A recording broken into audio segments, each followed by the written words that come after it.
Uma jovem, 20 anos, segundo todas as informações, uma moça decente, uma moça familiar, uma moça religiosa. E as informações iniciais diziam que ela tinha ido buscar emprego. Desaparece. A partir dali, a imprensa, a família procura ajuda da polícia, os veículos de comunicação começam a divulgar a história. Aliás, nós fomos o primeiro veículo a divulgar. Essa aí é a última imagem dela viva. Horas depois, ela é encontrada morta, num grande mistério. Queimada, com o rosto desfigurado, a golpes de faca, chegou a ser levada ao hospital, mas não resistiu. Continua sendo um grande mistério, embora o corpo tenha sido encontrado.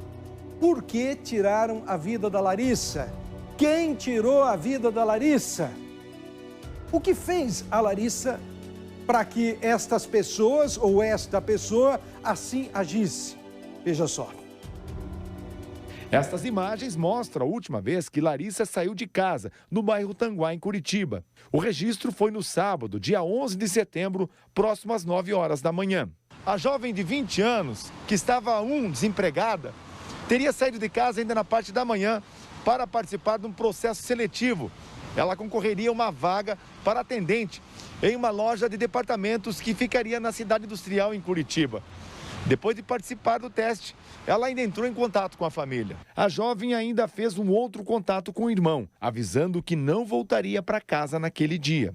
Mas eu acho que hoje eu não vou para casa, tá bom? Depois de mais de 12 horas, sem ter um contato com a família, a história teve um desfecho aqui neste bairro, que fica em Campo Magro, na região metropolitana de Curitiba. Aqui é conhecido como Jardim Bom Pastor. Várias árvores, área rural, algumas casas, e aqui à frente existe uma igreja evangélica e outras residências no entorno. Só que por volta da 1 da manhã, os moradores ouviram os gritos de uma mulher. E esses gritos vinham exatamente deste ponto de ônibus. Segundo os vizinhos, Larissa estaria deitada neste local. E foi aqui, com parte do corpo queimado, é que ela encontrou forças para gritar por socorro. Além de ter o corpo parcialmente carbonizado, Larissa teria sido esfaqueada no pescoço. A gente escutou alguém assim, dizendo assim, socorro, ajuda, acorde aqui, chama a ambulância, chama a ambulância. Ela está toda queimada aqui.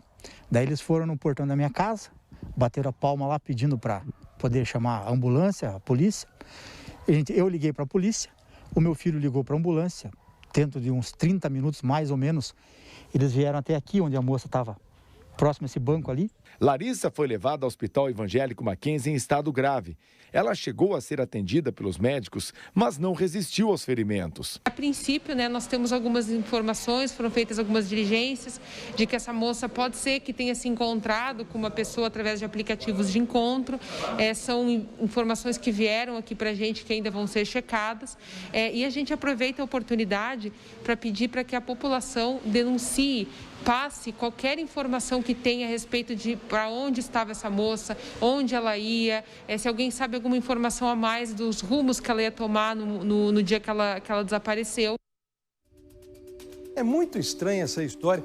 Doutora Márcia, é comum pessoas mais reservadas, mais tímidas, existe uma informação não confirmada de que o irmão teria um pouco de ciúme dela, essas pessoas mais tímidas irem buscar se efetivamente foi isso que aconteceu, né?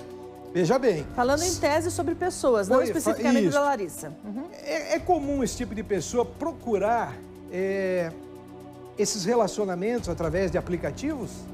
O pior é que não é incomum, a pessoa tem uma dificuldade de sociabilizar pessoalmente, até não acredita nem que vá se encontrar com a pessoa, mas ela fica naquela comunicação, é uma coisa que dá um certo conforto de se comunicar com alguém, já que ela não consegue isso em meios sociais, ou seja, ela não tem uma atividade social onde ela encontre outras pessoas, então ela busca nesse lugar. Isso não é incomum de acontecer, a gente já viu muitas situações em que às vezes a pessoa perde dinheiro, inclusive com isso, porque a pessoa do outro lado pode não estar bem intencionada, mas se foi isso que aconteceu, o grande problema desse não é a internet, mas sim o fato de que ninguém sabe com quem ela está se relacionando. Não existem referências quanto à pessoa que ela está se relacionando. E aí, nesse momento, pode haver um fim trágico, né? Então, claro, como nós falamos ontem aqui, Paulo, São os rastros eletrônicos que vão nos levar à certeza de que se foi isso que aconteceu ou não. Quer dizer, eventualmente, se o celular dela tiver desaparecido, a tecnologia acaba chegando ao ponto em que o celular pela última vez funcionou, onde esteve, qual o trajeto percorrido por ela, não é isso? Sim, todas essas informações, tanto de roteiro, quanto de informações que mesmo sem o aparelho possam se buscar por outros meios, né?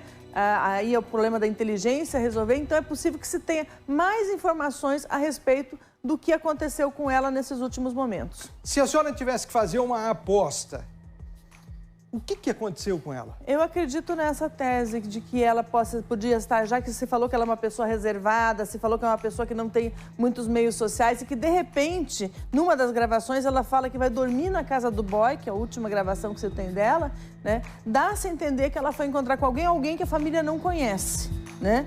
E pode ser que seja esse o roteiro, que ela estivesse buscando através de algum tipo ou de site, ou de aplicativo, ou até com alguma outra relação em que ela tenha resolvido se encontrar com uma pessoa para finalmente conhecer, né? A pessoa com quem ela já... Olha, veja bem, doutora Márcia, o que mais intriga também, ou não sei se mais, mas também intriga, é o fato de que a Larissa, a jovem de 20 anos encontrada morta, ela tinha dito à família que estava empolgada com uma entrevista de emprego. Veja só o que foi gravado. Nossa, foi na entrevista, nossa, lá no sítio, lá longe, né? Daí, nossa, um monte de gente.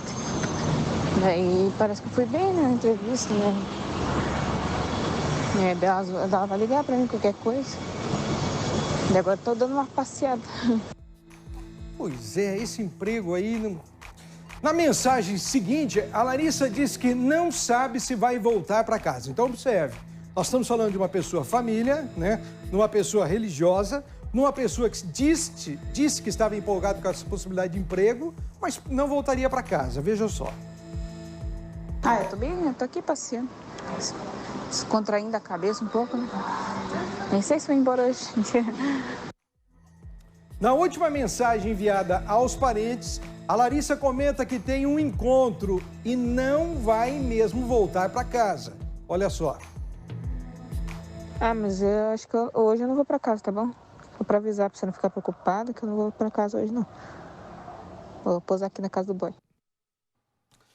Não é estranho? E existe uma outra situação de fundo. No fundo da primeira gravação, Paulo, a gente ouve o trânsito. Como se ela estivesse andando na rua e falando quando ela fala que a entrevista foi bem, etc e tal. Na segunda gravação, você ouve uma musiquinha de fundo.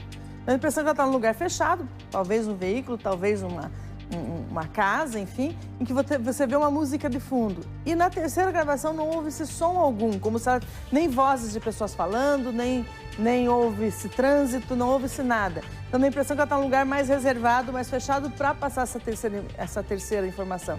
Mas você vê também que no tom de voz dela, ela não parece estar preocupada ou se sentindo acuada, ameaçada. Parece que é uma decisão dela, né? Então, por isso que talvez corrobore a ideia de que ela foi voluntariamente até algum lugar e talvez para se encontrar com alguém ou uma ou mais pessoas, né?